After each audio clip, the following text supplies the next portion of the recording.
The first sign of trading started in 6000 BCE in Asia Minor.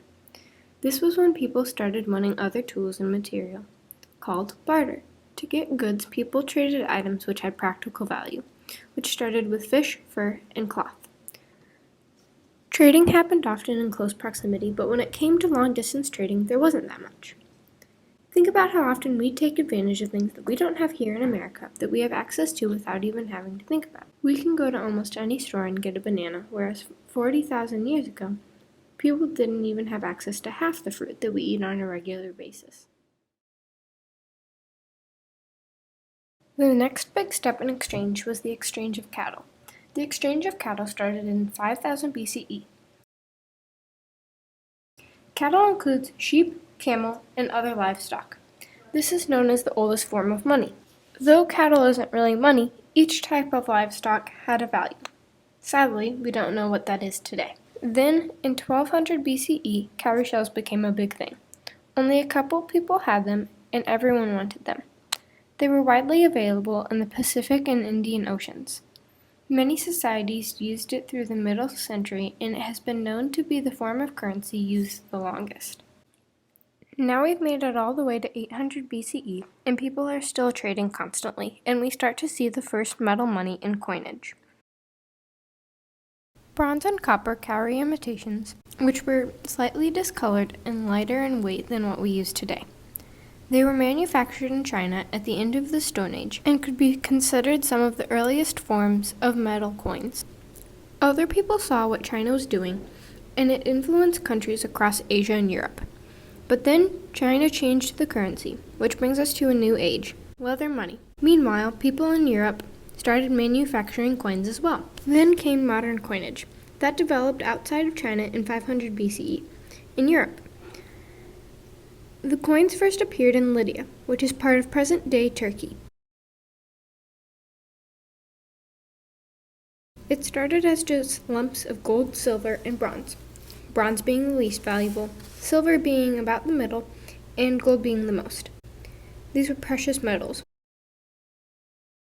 whereas China still had base metals, tin, lead, and copper, which were worth a lot less. The Europeans built their idea off of China, and then boom, they had a legit coin. The coins were similar to what we have today and were stamped with gods and emperors to mark the authenticity.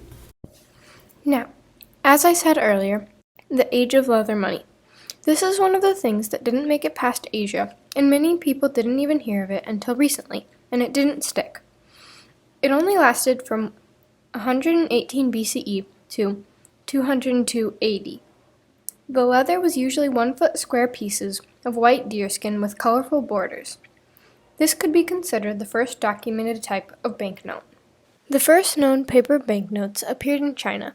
In all, China experienced over 500 years of early paper money, spanning from the 9th through the 15th century. They were printed by merchant groups when they were just a rough idea, and then gradually became more and more realistic. The idea widely spread, and paper notes production grew to the point that their value rapidly depreciated and inflation soared. People were able to now trade worldwide with just a piece of paper, but paper notes were still not considered common.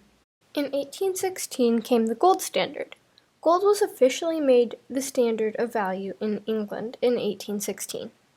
Banknotes had been used in Europe for several hundred years before this time, but their worth had never been tied directly to gold. But now they had a monetary system that allowed paper money to be freely convertible to a fixed amount of gold. In 1930 was the end of the gold standard. The massive depression of the 1930s, which was felt worldwide, marked the end of the gold standard. In the U.S., the gold standard was revised and the price of gold was devalued. Now, this brings us back to the present. As of right now, we have a mix of cash, credit cards, debit cards, and digital money. Although the majority is credit and debit cards, the use of digital money is growing, which already leads us to the future. The future, when we're hypothetically flying around on hover cars, or even just as soon as the next couple of years, which we could still be flying around on hover cars, but not as likely. Anyway, let's get back to the money. In our digital age, economic transactions regularly take place electronically. Without the exchange of any physical currency, digital cash in the form of bits and bytes will most likely continue to be the currency of the future.